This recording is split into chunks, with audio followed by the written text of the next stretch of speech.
Cup. Houston has blossomed into one of the league's best hitters and its defensive players are Greg Knight, pitching Texas with a lively fastball. Film ini berjudul Hacksaw Ridge. Ini adalah film kisah nyata tentang seorang pahlawan Perang Dunia II bernama Desmond Doss yang berperang tanpa memegang senjata sama sekali. Saya sendiri aja waktu pertama kali nonton benar-benar kagum nih guys, dan terharu banget dengan pendiriannya si Desmond ini. Oke, langsung aja kita ke ceritanya. Di awal film diceritakan bahwa Desmond di masa kecil sangat dekat dengan kakaknya yang bernama Hal. Mereka berdua bermain dan berpetualang kemana aja di hutan dekat rumah mereka. Ayahnya Desmond adalah seorang mantan tentara pensiun yang dulu dia ikut berperang saat Perang Dunia I. Di Perang Dunia I itu ayahnya Desmond selamat dan berhasil pulang. Namun seluruh teman-temannya tewas dan hanya pulang nama aja.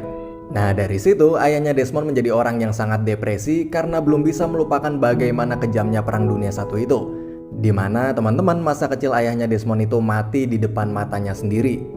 Akhirnya ayah Desmond pun menjadi seorang yang pemabuk berat dan berubah jadi ayah yang sangat pemarah. Sangat berbeda dengan ayah Desmond yang sebelum pergi ke medan perang, yang adalah orang yang sangat lembut dan penyayang. Singkat cerita, Desmond kecil yang sedang berkelahi dengan kakaknya tiba-tiba mengambil batu balok gede banget dan kakaknya pun kritis dan hampir meninggal dunia karena hantaman batu itu. Nah saat di situ Desmond pun shock karena udah nyaris ngebunuh kakaknya sendiri yang sangat dia sayangin. Desmond pun lalu melihat sebuah gambar di dinding rumahnya tentang 7 dosa besar manusia yang salah satunya adalah dosa membunuh. Di situ Desmond pun seperti mendapatkan sebuah teguran spiritual yang sangat menggentarkan hatinya. Untungnya kakaknya itu berhasil selamat. Nah singkat cerita, Desmond kini sudah tumbuh dewasa dan sekarang Desmond jadi orang yang sangat taat pada agama serta sekarang bekerja dan membantu di sebuah gereja. Dia sekarang kemana-mana sangat memegang teguh semua perintah dan larangan agamanya tersebut, terutama larangan membunuh yang sampai saat ini masih selalu dia ingat jelas. Nah saat si Desmond ini lagi bantu bersih-bersih gereja, tiba-tiba ada sebuah insiden kecelakaan di depan gereja tersebut. Desmond pun langsung lari keluar dan melihat keadaan orang itu, dan ternyata parah banget nih guys, sampai darahnya muncrat banyak banget. Desmond pun lalu segera membuka sabuk di celananya untuk mengikat dan menghentikan aliran darah orang itu agar tidak keluar lebih banyak lagi. Nah sesampainya di rumah sakit, orang itu akhirnya ditangani oleh seorang dokter, dan dokter itu pun mengatakan pada Desmond bahwa mendengar itu Desmond pun terdiam, seakan itulah kalimat yang paling berarti buat dia. Di saat dulu dia hampir membunuh kakaknya sendiri, sekarang dia justru menyelamatkan nyawa seseorang. Desmond pun berjalan berkeliling di ruangan UGD itu, lalu dia pun bertemu dengan seorang suster yang sangat cantik, sampai dia pun terpesona. Semenjak itu Desmond pun jatuh cinta dan sering banget mondar-mandir rumah sakit itu setiap hari cuman buat nemuin dan PDKT sama si suster cantik itu. Akhirnya suatu hari dia pun berhasil mendapatkan hati suster itu dan kemudian pergi berkencan. Di situ si Desmond banyak belajar tentang ilmu kedokteran dari pacarnya itu. Setiap hari dia belajar tentang anatomi tubuh dari buku-buku yang dipinjamkan pacarnya itu. Dan sampailah di suatu hari saat Desmond dan keluarganya yang sedang sarapan, lalu kakaknya Desmond yaitu si Hal tiba-tiba keluar kamar dengan pakaian militer rapih dan berkata pada keluarganya bahwa dia akan pergi mengabdi di Perang Dunia II. Mendengar itu seluruh keluarga pun syok, terutama ayahnya yang dulu melihat teman-temannya tewas di medan perang. Dia tak ingin melihat anaknya juga bernasib sama. Ayahnya pun menangis dan lalu mengusir kakaknya Desmond itu.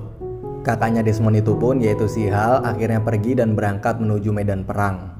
Tapi panggilan di hati Desmond pun semakin lama semakin besar juga nih guys, bahwa dia merasa juga harus mengabdi kepada negaranya. Dia tak bisa hanya tinggal dan santai di rumah sementara negaranya sedang dalam peperangan. Sampailah di suatu waktu di mana Desmond memutuskan untuk mengikuti jejak kakaknya itu untuk mengabdi dan mendaftarkan diri sebagai tentara untuk Perang Dunia II.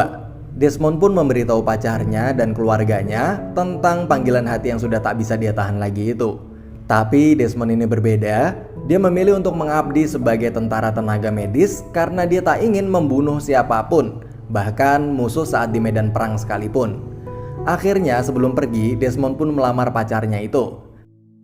Nah saat tiba waktunya perpisahan, saat di kereta, tunangannya itu pun memberikan buku Alkitab dan diselipkan fotonya agar si Desmond itu selalu ingat agama dan ada kekasihnya yang selalu menunggunya di rumah.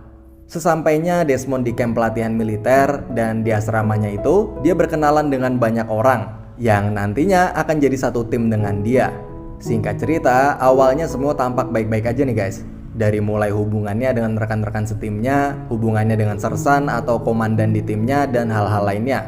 Nah, karena nanti di medan perang, lokasinya berada di tebing-tebing tinggi, maka latihan kali ini adalah untuk membuat simpul tali tambang yang nantinya digunakan untuk mendaki atau menuruni tebing. Di situ hampir semuanya berhasil membuat simpul yang sempurna.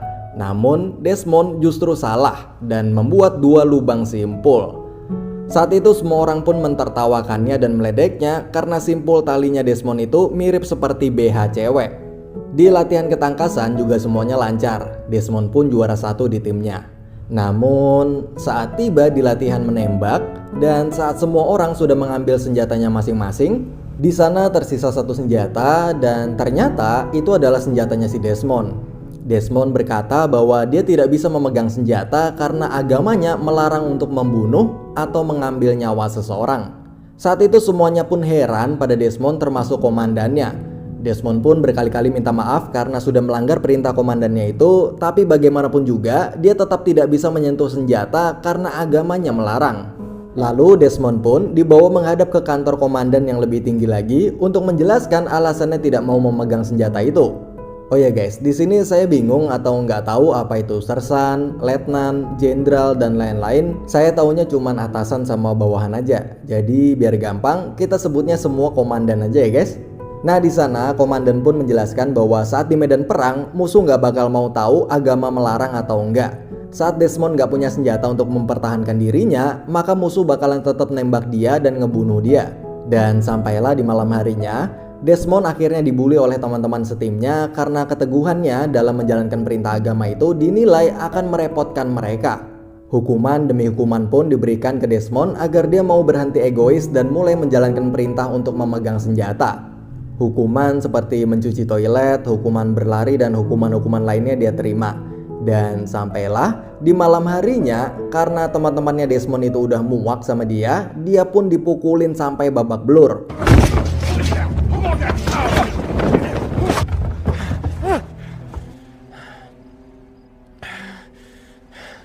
Paginya saat komandan datang, komandan itu pun melihat Desmond yang mukanya penuh luka lebam.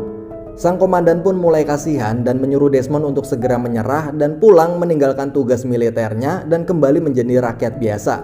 Tapi Desmond itu nggak mau dan tetap kekeh untuk ikut mengabdi berperang tanpa memegang senjata. Sang komandan pun bertanya siapa yang udah mukulin dia itu, tapi Desmond justru ngejawab bahwa dia nggak dipukulin siapapun tapi cuma jatuh dari kasur doang. Walaupun udah di posisi yang babak belur kayak gitu, Desmond tetap ngelindungin teman-temannya yang udah ngebully dia itu. Oh ya guys, di sini para komandan itu nggak bisa ngeluarin Desmond dari militer tanpa alasan ya guys. Jadi untuk ngeluarin seorang anggota harus melewati beberapa tahapan seperti pengadilan militer dan lain sebagainya. Jadi nggak bisa seenaknya. Akhirnya Desmond pun dipenjara sementara di penjara militer dengan tuduhan telah melawan perintah atasan dengan tidak mau memegang senjata. Alhasil Desmond pun jadi nggak bisa ambil libur di hari pernikahannya dengan kekasihnya itu. Desmond pun frustasi banget karena pernikahannya dengan wanita yang sangat dia cintain itu pun batal. Lalu kekasihnya itu pun atas suruhan dari si komandan datang ke penjara dan berusaha untuk membujuk Desmond agar mau melepaskan egonya dan menuruti perintah komandannya itu untuk memegang senjata. Tapi Desmond pun tetap kekeh dengan pendiriannya itu. Di situ Desmond walaupun terus ngelawan, tapi dia juga lagi frustasi nih guys. Dia nggak tahu apa yang dilakukannya itu benar atau enggak. Tapi hatinya selalu ngebimbing dia buat tetap teguh sama pendiriannya. Jadi di satu sisi dia harus taat sama perintah Tuhan, tapi di sisi lain dia juga frustasi banget nih guys, karena cobaan demi cobaan yang terus aja datang. Sebenarnya saya juga awalnya mikir kenapa nggak pegang aja tuh senjata terus latihan nembak sekedar buat formalitas saja, terus nanti pas di medan perang kalau senjatanya emang nggak mau dipakai juga nggak apa-apa. Tapi oke lah, kita coba hargain aja keputusan si Desmond ini ya guys. Akhirnya sampailah di persidangan militer untuk memutuskan mengeluarkan Desmond dari militer atau tetap mempertahankannya. Di sidang itu Desmond udah kepojok banget karena ngadepin tuduhan dari 3 komandan yang bilang bahwa Desmond udah ngelawan perintah atasan dan bakalan dianggap sebagai penentang perang. Tapi si Desmond itu yakin bahwa dia bukan penentang perang dan dia juga bukan pengkhianat negara. Dia pun berkata bahwa I need to serve. I got the energy and the passion to serve as a medic. While everybody else is taking life, I'm gonna be saving it. mendengar itu semua pun terdiam dan terharu. Tapi hukum tetaplah hukum. Di dalam militer, semua harus patuh pada atasan dan tidak boleh mengutamakan kemauan pribadi. Akhirnya, ayahnya Desmond yang seorang mantan tentara saat Perang Dunia I pun datang dengan membawa surat dari panglima militer yang bertuliskan bahwa keputusan Desmond untuk mengabdi sebagai tentara medis adalah hal yang sah. Dan keputusannya untuk memilih tidak memegang senjata dan membunuh orang bukanlah kemauan pribadi namun perintah agama. Dan ketaatan seseorang dalam beragama itu dilindungi oleh konstitusi dan tidak akan dianggap sebagai pelanggaran hukum militer. Akhirnya setelah surat itu dibacakan pun semua pun lega nih guys, termasuk para komandannya. Jadi walaupun para komandannya itu nuntut Desmond, tapi mereka juga sebenarnya simpati dan mau ngizinin Desmond buat tetap di militer. Tapi para komandan itu juga gak punya pilihan lain karena awalnya nganggep perilaku Desmond itu udah ngelanggar hukum. Tapi begitu dengar surat keputusan itu, mereka semua pun lega dan Desmond jadi bisa tetap berada di tim mereka. Akhirnya setelah itu Desmond pun dibolehin cuti libur buat acara pernikahannya dengan kekasihnya itu. Dan lalu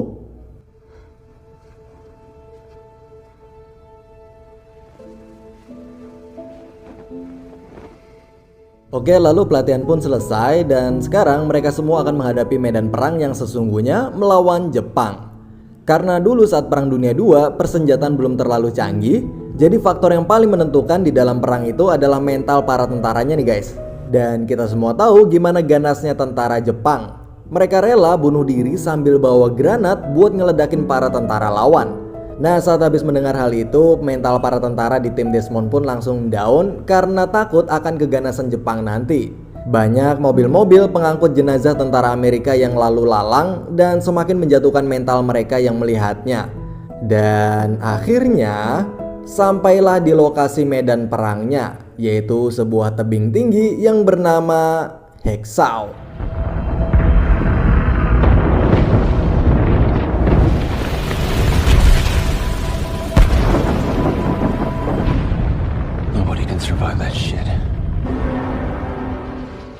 Yap, sama seperti nama film ini, yaitu Hexau Ridge, yang artinya adalah tebing Hexau. Mereka semua pun lalu mendaki tebing itu, dan setelah mereka semua sampai, lalu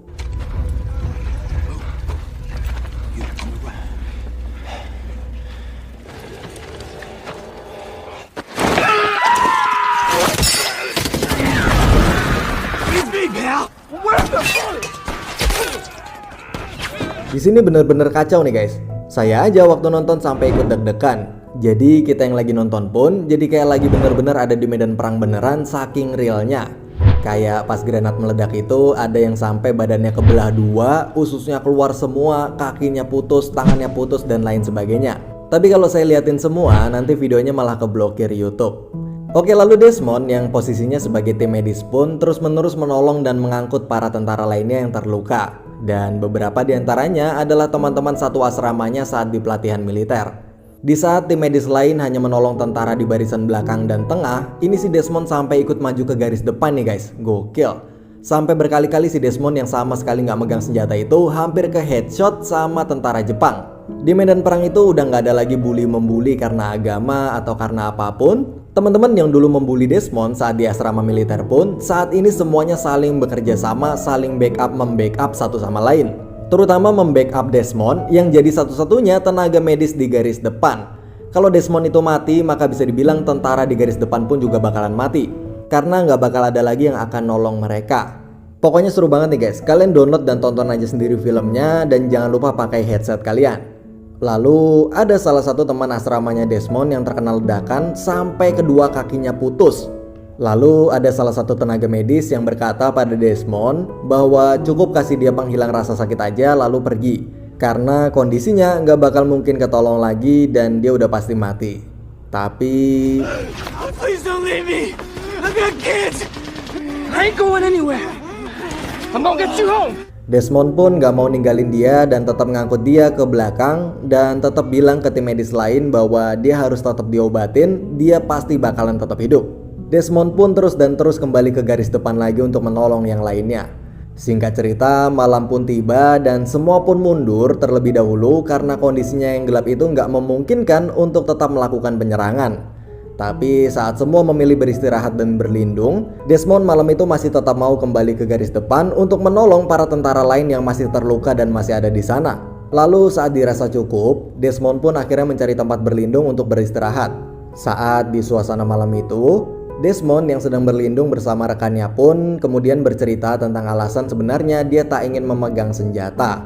Desmond berkata bahwa sebenarnya tak boleh membunuh adalah perintah agama. Namun, tidak memegang senjata itu bukan perintah agama, tapi hanya kemauan pribadinya Desmond aja.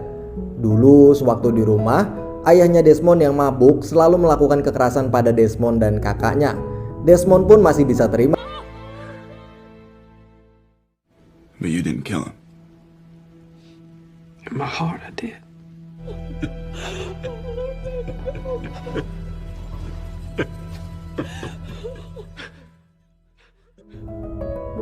Singkat cerita, pagi hari pun tiba, lalu para tentara Jepang yang jumlahnya ribuan tiba-tiba menyerbu mereka dari bawah tanah. Karena jumlahnya yang sangat banyak, maka mereka pun terpojok dan terpukul mundur dan berlari menuju tebing Heksau untuk kabur turun. Tapi karena penyergapan mendadak itu, jadi banyak banget korban di sana nih guys. Banyak teman-teman asrama yang Desmond kenal meninggal dan terluka di sana. Dan akhirnya saat semua tentara termasuk para komandan di asrama militernya dulu yang memilih kabur dan kembali ke markas, Desmond pun yang sedang melihat teman-temannya mati dan terluka pun benar-benar bingung, gak tahu harus kabur atau tetap tinggal dan menolong mereka. Sementara tentara Jepang sangatlah banyak dan masih terus menyerbu mereka. Lalu saat kondisi seperti itu, Desmond pun berkata kepada Tuhan bahwa What is it you want of me? I don't understand. I can't hear you.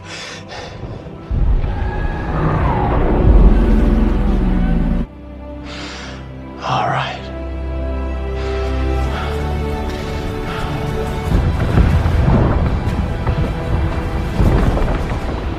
akhirnya Desmond pun memilih untuk kembali ke garis depan dan menolong sebanyak mungkin para tentara yang masih tertinggal di sana. Satu demi satu, Desmond terus mengangkut para tentara itu sendirian.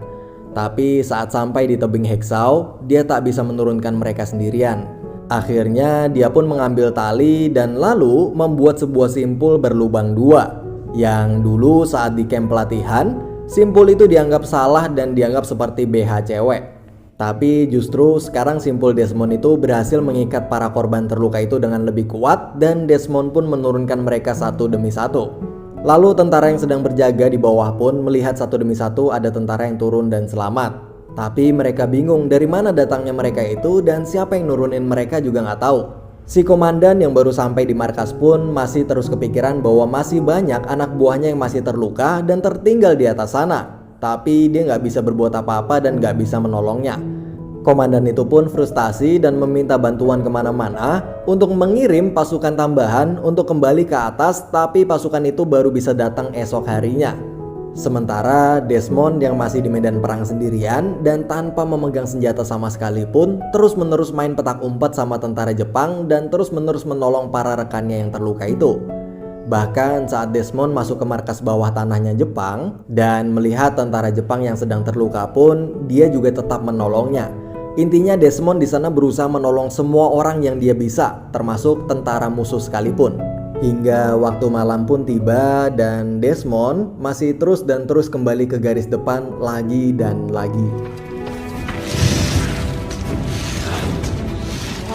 Please, Lord, help me get one more.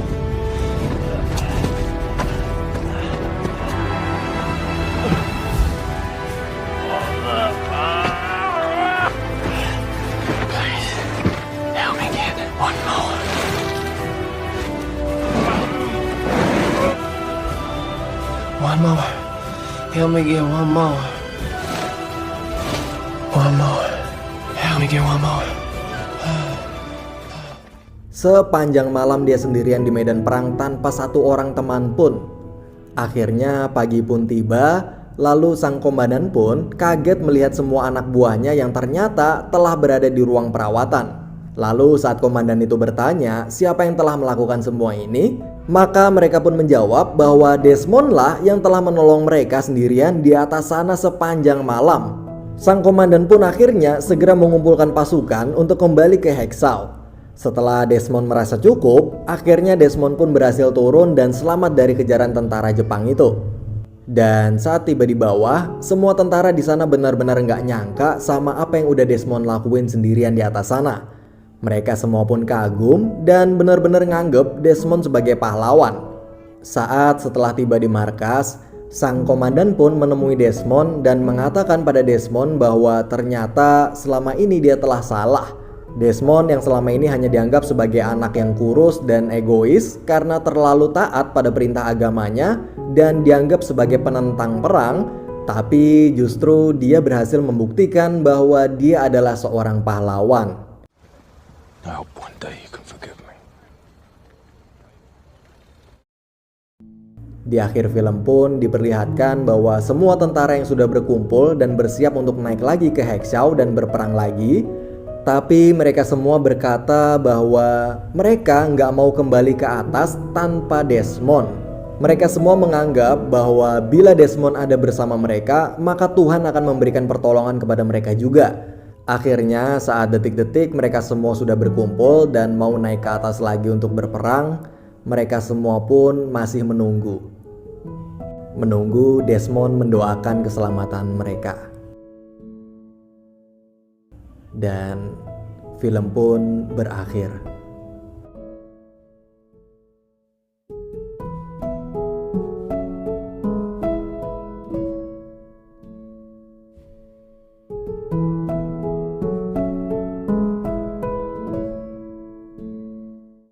I was praying the whole time. I just kept praying, Lord, please help me get one more. When I got this, I say, Lord, please help me get one more.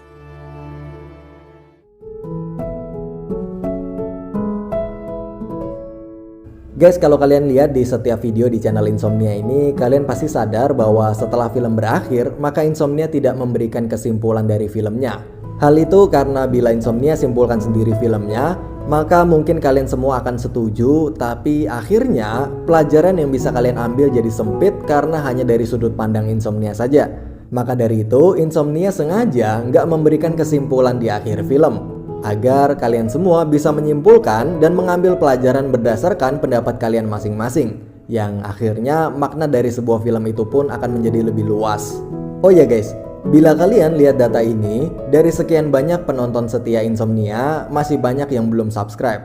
Jadi setelah kamu tutup video ini, jangan lupa untuk tekan tombol subscribe-nya ya guys, karena subscribe dari kalian sangatlah berarti banget buat Insomnia. Dan dengan kalian subscribe, maka setiap malam kalian bakalan dapat film-film yang seru dan inspiratif.